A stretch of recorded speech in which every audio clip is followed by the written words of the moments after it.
Hey everyone, welcome back to our channel. If you're new here, please subscribe. I'd really love that. If you're returning, how you doing? What we're going to be talking about today is milk. Yes, milk. Because the next thing on this administration's chopping block is the fact that they want to wean American children off of milk in favor of soy milk. Yes. Now, this might be okay if your child is lactose intolerant, but it's not just that, okay? It's any other dairy-free options, okay? So they want you to cut out milk altogether and only stick with soy and other dairy-free options. And this is in response to an increasing prevalence of lactose intolerance and disproportionately affects minorities.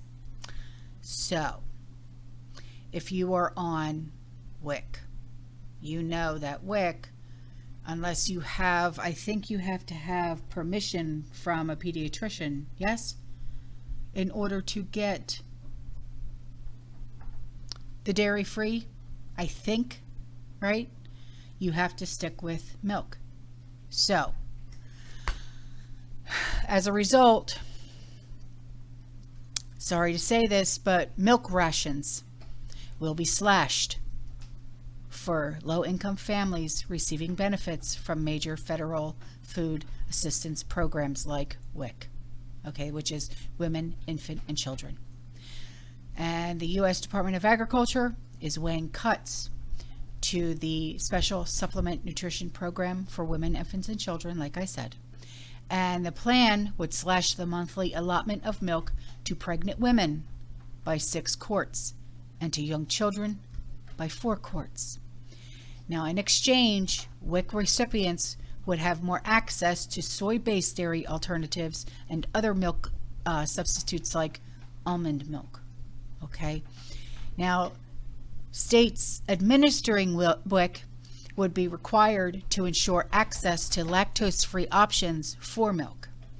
And Agriculture Secretary Tom Vilsack said that the changes to WIC are science-based, and these proposed changes will strengthen WIC, already an incredibly powerful program, by ensuring it provides foods that reflect the latest nutrition science to support healthy eating and brighter futures. And that was said by Mr. Vilsack as well. Now, lawmakers from both sides of the aisle in Congress said that the policy proposal made no sense and would likely harm children. Well, see, that depends. Like, I know my son, he was lactose intolerant. He still is, and he's going to be 25. So I guess it really all depends. I remember my mother telling me that I was lactose intolerant. I couldn't have regular milk. Even when I was an infant, I couldn't have formula. So my pediatrician told her to put me on goat's milk. So, you know, I guess you really have to weigh your options, especially when you have a lactose intolerant child. So these substantial reductions in the amount of milk that parents can buy for their children will exacerbate the crisis that families are facing with skyrocketing prices at the stores. So ask yourself, how much is a gallon of milk where you're at right now? How much do you spend, just say every week, every month for milk? You know, is your family avid milk drinkers? We don't do too bad, you know, pretty much, you know, it's just milk in the morning with the cereal. I do have a great amount of powdered milk, but, you know, it's with, you know, buying gallons of milk here, honestly. So it's really going to depend on your family and your personal use, and if you have lactose intolerant family members. So data is showing that nearly 90% of Americans are not consuming enough dairy to meet daily requirements. So WIC is providing food assistance to more than 6 million low-income families, including 43% of all infants in the U.S. And the Agriculture Department is also proposing a ban on the use of WIC funds to purchase flavored milk. I didn't know that was a thing. It wasn't a thing when I was on WIC, when Andrew was little. Huh. I didn't know that it was a thing. So proponents of reducing the dairy allotment for WIC recipients say that lactose-free milk is just as nutritious and packed with just as much calcium and vitamins as dairy milk. Is it? I never really took notice, but then again, we don't buy it. So the USDA's plan is the latest front on the war on milk, and a faction of congressional Democrats has pushed for years to expand non-dairy alternatives within federal programs, and they have argued that here we go with the race card. Non-white students suffer from lactose intolerance at disproportionately high rates. What does it matter what race you are? It doesn't, okay? It really doesn't. For the love of God, they need to stop doing that. And late last year, dozens of House Democrats demanded more soy milk in another USDA program and school lunches. And they said that the prevalence of milk in the lunch line was a dietary racism. Stop it. Just stop. Knock it off. You know, they also had to take into consideration that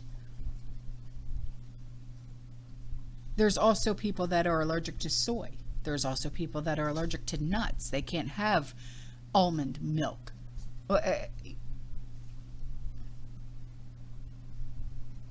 This is a lose-lose situation here. What are they going to do? Like with the schools down here, if you have one child in the school that is allergic to peanuts, not one child can bring a peanut butter and jelly sandwich to school. Yeah. So they said that our inattention to the health effects of lactose intolerance and dairy allergies, combined with the near exclusive offering of dairy to minority students, is a textbook example of dietary racism. There would be reprisals if the United States were to put a product on the trays of white children that caused potentially widespread adverse reaction, and the USDA and other federal actors, including Congress, should take immediate remedial action. Lactose intolerance affects 80% of blacks and American Indians and 90% of Asians, and that is according to Boston's Children's Hospital.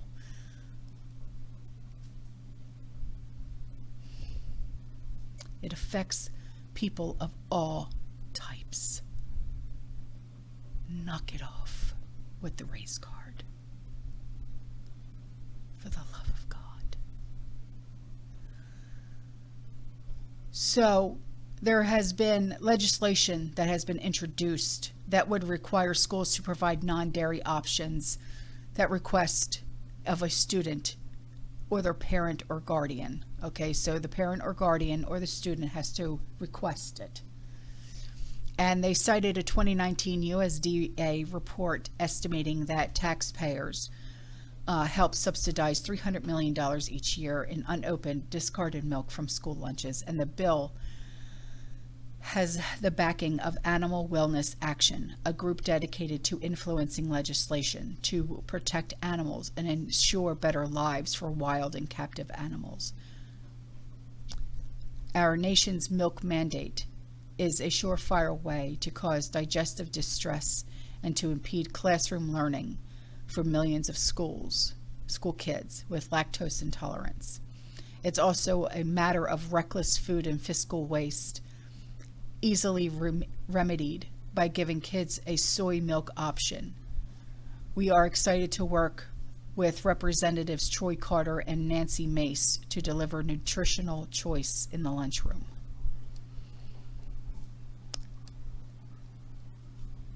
Wow. If it's not one thing, it's something else.